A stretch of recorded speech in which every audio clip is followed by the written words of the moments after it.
After the establishment of the Republic of Turkey, Mustafa Kemal Ataturk faced many armed rebellions which were brutally crushed. However, an even greater threat to his rule were the Islamic intellectuals and scholars within the government who disapproved of his reforms. These intellectuals were killed, tortured, imprisoned, and exiled because they opposed Ataturk and his plan to establish a state based on the blind imitation of Europe.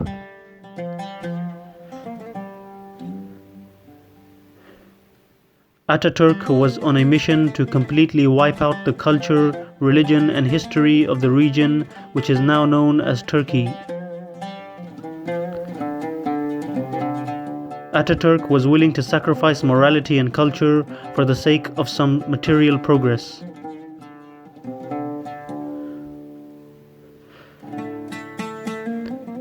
Ataturk imitated European clothing, customs, industries, courts, political structures, and laws.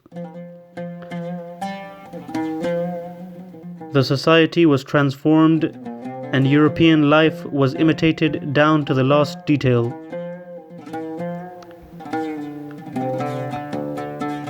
Traditional Ottoman clothes were banned and people were encouraged to wear European-style clothing such as the English top hat. The traditional Ottoman script was abolished and replaced with the Latin script.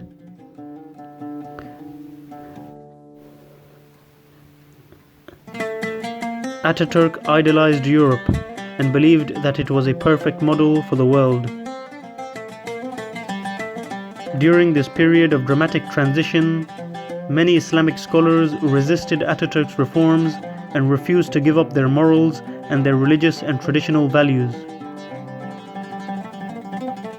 Most religious scholars who spoke out against Ataturk were immediately eliminated by the regime.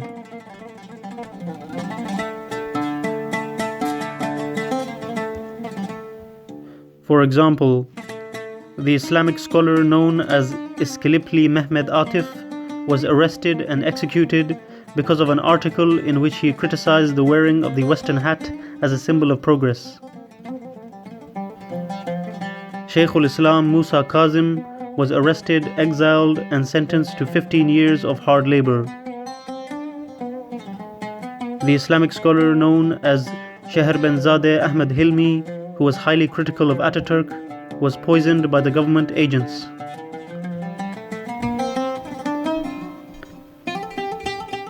In addition to these arrests and killings, many Islamic scholars and intellectuals who were part of the previous Ottoman government were forced to resign, and many scholars were forced into exile.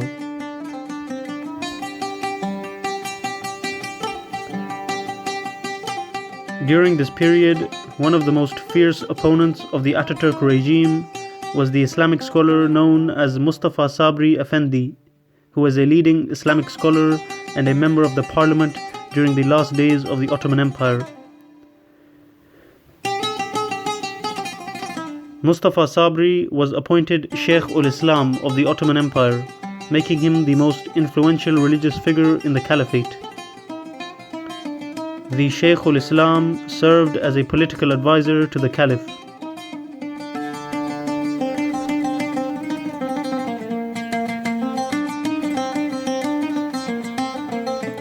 Mustafa Sabri Efendi was a charismatic figure who stayed true to his principles of justice throughout his life. Even during the days of the Ottoman Caliphate, he was open about his criticisms of Abdul Hamid II. However, due to his resistance to the Committee of Union and Progress and Mustafa Kemal Ataturk, he lived half of his life in exile in various countries.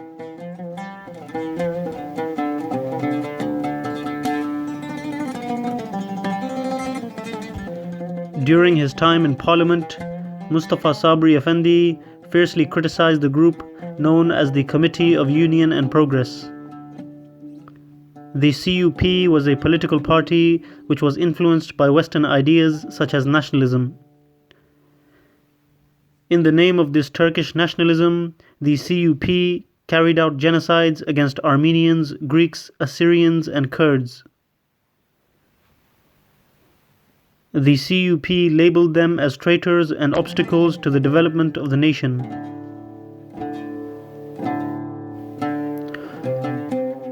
Although he was a Turk, Mustafa Sabri hated nationalism and the idea that the Turks were superior to the other races in the region.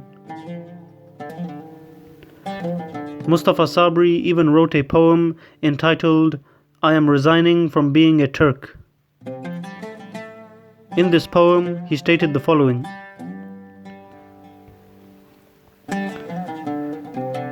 "Henceforth, let the entire world witness that, to remain only a human and a Muslim, I resign from being a Turk, with all my honor and dignity before God."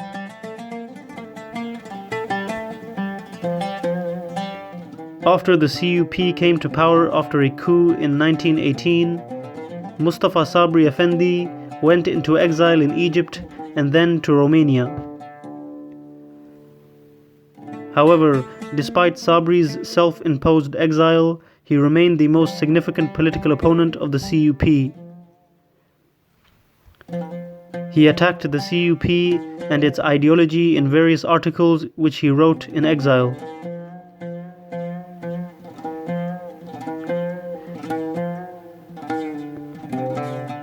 Eventually, after the CUP was overthrown, Mustafa Sabri returned to Turkey. However, he was soon forced to go into exile once again in 1922 because of his opposition to Mustafa Kemal Ataturk.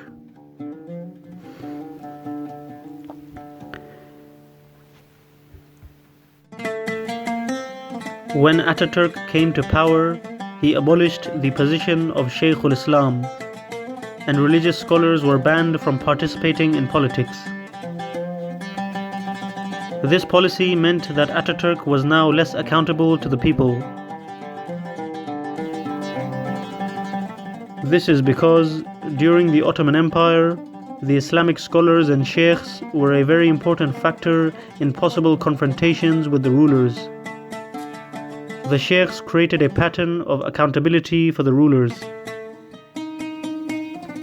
Because of the scholars in the government, there was always a possibility that the rulers could be deposed by influential Islamic scholars who often spoke out against corrupt Ottoman rulers.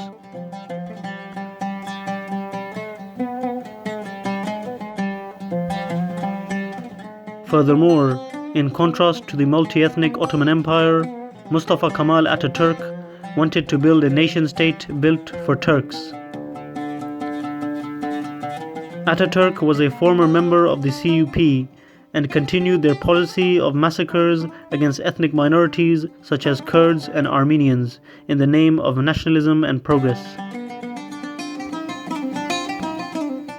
In the name of this so-called progress, Ataturk also drove millions of people into poverty and unemployment. Ataturk abolished all institutions such as hospitals and schools which were built by religious groups. Religious communities such as Muslims and Christians who relied on these institutions were left marginalized and unable to adjust to the new Western institutions.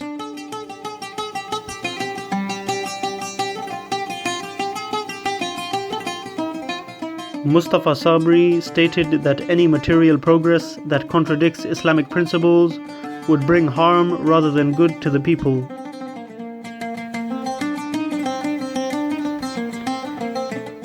During his time in exile in Egypt, Mustafa Sabri often clashed with various Egyptian intellectuals who supported Ataturk. For example, one of the prominent Egyptian poets known as Ahmed wrote a poem to praise Ataturk for leading the Turks to defeat European colonial powers. Mustafa Sabri refuted Ahmed who stated that Ataturk was an Islamic hero. However, Mustafa Sabri's criticism of Ahmed was not well received, and other writers soon showed aggression towards Mustafa Sabri. As a result, Sabri decided to leave Egypt for Lebanon. Eventually, Mustafa Sabri left the Middle East and went to Romania. After a few years in Romania, Sabri found refuge in Greece in the year 1927. During this period, he was stripped of his Turkish citizenship.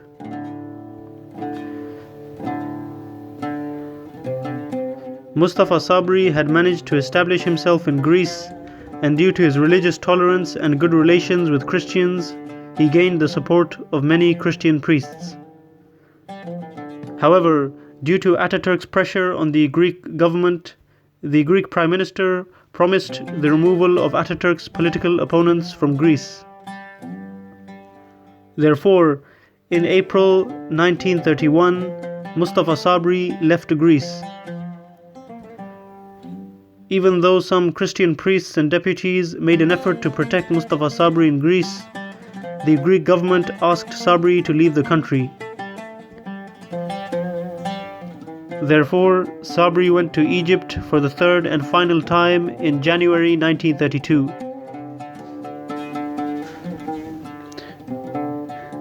During his life in exile, Mustafa Sabri wrote a book known as Mawqif al-Aql, which was a critique of the current Islamic and European philosophical trends. Although Ataturk granted him a pardon in the year 1938, Mustafa Sabri refused the pardon and stated, "He forgave me, but I do not forgive him." Therefore, he never returned to Turkey and died on 12th March 1954 in exile in Egypt.